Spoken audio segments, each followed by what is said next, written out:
안녕하세요 여러분. 네, 오늘은 5학년 2학기 국어 4단원 겪은 일을 써요. 매체를 활용해서 겪은 일이 드러난 글을 써보는 수업을 하도록 하겠습니다. 교과서 144쪽입니다. 특별히 오늘은 수업을 다 듣고 나서도 이거 너무 어렵다 라는 생각이 들 수도 있는데요. 오늘은 매체를 활용해서 겪은 일이 드러나는 글을 쓰는 절차를 위주로 공부할 것이고, 다음 시간에 직접 매체를 이용해 글을 써볼 거예요. 자, 수업 잘 따라오세요. 자, 매체를 활용해 겪은 일이 드러나는 글을 쓰고 의견을 주고받으려고 합니다. 각 단계의 문제를 해결해 봅시다. 자, 여러분, 각 단계를 알면 이번 시간은 성공적인 거예요. 그 단계의 문제 해결하고 이거는 그 차후의 일이고, 그 단계가 이런 것이 있더라 까지만 알아도 성공인 거예요. 한번 알아봅시다. 맨 처음으로는 우리가 활용할 매체를 정해보는 거예요. 활용할 매체는 이따 배울 거예요. 두 번째로는 이 매체를 활용할 때 주의할 점을 알아볼 거고요. 세 번째로는 매체를 활용해 직접 글을 써보는 단계예요. 네 번째로는 이 글에 대해서 친구들과 의견을 주고받을 거예요. 다섯 번째로는 학습 내용을 정리할 것이고요. 자, 첫 번째 단계입니다.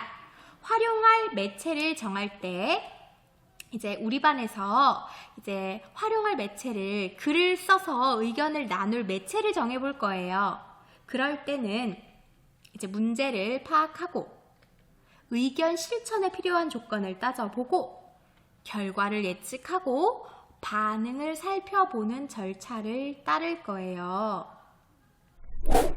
자, 문제를 파악할 때는 무엇을 결정하냐면 우리 학급에서 사용할 매체를 결정할 거예요. 여러분 연필 들고 필기해 보세요.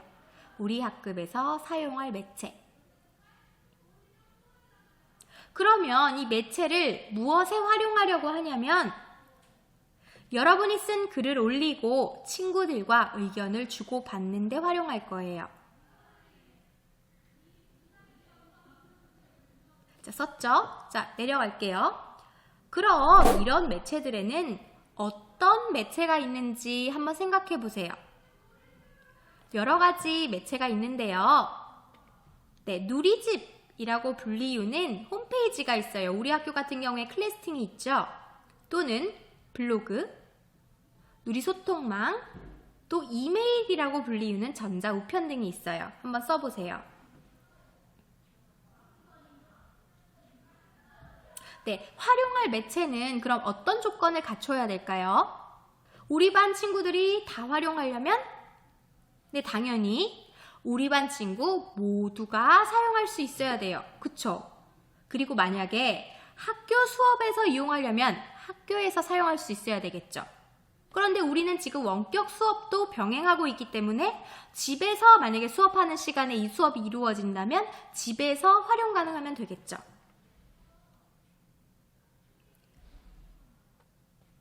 자, 그러면 결과를 예측해 봅시다.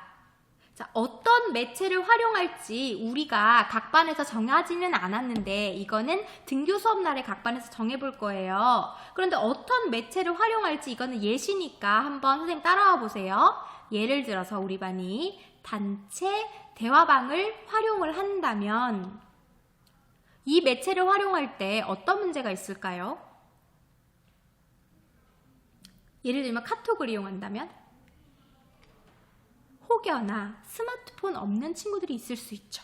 그쵸? 한번 써보세요. 우리 반 모두가 이용해야 되는데 스마트폰이 없는 친구가 있다면 이것은 적절하지 않은 매체죠. 자, 그러면은 다른 친구들은 어떻게 생각하는지 알아봅시다. 제일 많이 사용할 수 있는 학급 누리집, 클래스팅을 사용하는 방법이 있죠. 그래서 결국 학급 누리집, 클래스팅을 사용하기로 결정하는 것입니다. 지금 선생님은 이 흐름을 가르쳐주고 있는 것이지 여러분 반에서 클래스팅을 사용했다라는 건 아니에요. 이 절차를 가르쳐주는 거예요. 자, 두 번째 단계로 넘어갑니다. 매체를 사용할 때 주의할 점을 알아봅시다. 매체를 활용할 때 글을 쓰거나 의견을 나눌 때 주의할 점은 무엇인지 알아볼게요. 글자 크기가 너무 작고 줄 간격이 좁아서 읽기가 힘든 점도 있었고, 지호가 올린 글과 이 책의 내용과 너무 비슷할 적도 있을 수도 있죠. 자, 그래서 또 어떤 점이 있을까요? 주의할 점? 제일 우리가 주의해야 될 점 무엇이 있을까요? 네, 예의를 갖춰서 글을 써야 되고요. 그리고 내가 글을 쓸 때는 익명으로 쓰는 것이 아니라 내 이름을 밝히고 쓰도록 합니다. 그리고 친구의 의견에서 좋은 점을 칭찬하고 고칠 부분도 말해주면 좋겠죠. 자, 146쪽으로 넘어가서 3단계로 넘어갑니다. 3단계는 매체를 활용해서 직접 글을 쓰는 단계인데요. 자, 지난 시간에 썼던 글을 고치면서 클래스팅에 쓰는 방법도 있겠고요. 또는 새로운 글을 매체에 직접 쓰는 방법도 있겠어요. 여러분 반에서 결정할 사항이에요. 그래서 이 둘 중에 하나를 선택해서 이렇게 체크 표시를 할 수도 있겠죠.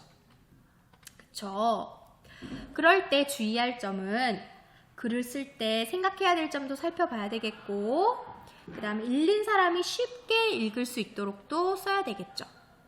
그리고 친구의 글을 평가하는 기준도 한번 생각해 보면서 글을 읽는 것이 중요하겠습니다. 또는 내 글을 쓰는 것도 중요하겠죠. 빈칸에 글을 평가하는 기준 살펴보기 한번 써보세요. 여러분, 글을 쓴 다음에는 이제 어떤 단계가 펼쳐질까요? 아까 나왔는데. 맞아요. 4단계. 이제 의견을 주고받는 단계겠죠. 그래서 잘한 점을 칭찬할 수 있겠고, 고칠 부분을 조심스럽게 마음 상하지 않게 말하는 부분도 있겠고, 내 글과 비교할 수도 있겠죠. 그리고 친구가 남겨준 의견을 읽을 수도 있겠죠. 그쵸? 그리고 친구 의견에서 내 글에 반영할 부분도 생각해 볼 수 있겠고, 그리고 또 친구가 의견을 써줬다고 해서 모든 걸 반영할 수 없잖아요. 그쵸? 그래서 밑에 한번 써보세요. 친구의 의견에서 반영하기 힘든 부분과, 그러면 왜 반영하기 힘든가? 라는 것도 생각해 볼 필요가 있겠죠. 빈칸에 한번 써보세요. 이 중에서 여러분이 선택해서 해결하는 항목을 나중에 체크 한번 해보세요. 지금은 직접 해본 것이 아니니까 체크를 하기 힘들어요. 자, 그러면 마지막으로 친구랑 의견을 주고받았으면 그것을 바탕으로 글을 고쳐 쓸 수가 있겠죠. 자, 고쳐 쓰는 방법은 처음 썼던 글을 복붙해가지고 고쳐 쓸 수도 있겠고, 고쳐 쓸 부분을 찾아서 고치고 저장하고, 그리고 새롭게 고쳐 썼다라고 밝히는 것도 중요하겠죠. 그리고 처음 썼던 글과 달라진 점을 생각해보고, 또 처음 썼던 글보다 좋아진 점도 생각해 볼 수 있겠죠. 그리고 글을 평가하는 기준도 다시 살펴보면 좋겠죠.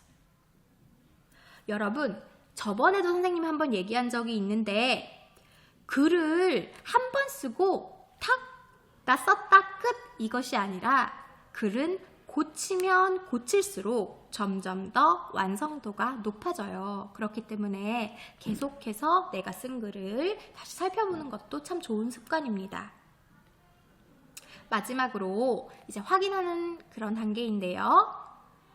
이때 이제 문장 성분의 호응이 잘 이루어졌는지 확인하고요. 그다음에 글을 쓸 때 생각해야 될 점을 잘 해결했는지 살펴보는 것이 필요합니다. 자, 이게 다 이루어지면은 이제 우리가 학습 내용을 정리해 볼 수가 있겠죠. 그래서 매체를 활용해서 글을 쓰고 친구들과 의견을 주고받았을 때 좋았던 점이나 어려웠던 점을 친구들과 이야기를 해볼 수 있는 거예요. 그 다음에 어려웠던 점이 있다면 어떻게 해결할 수 있을지도 의견을 나눠볼 수 있겠고요.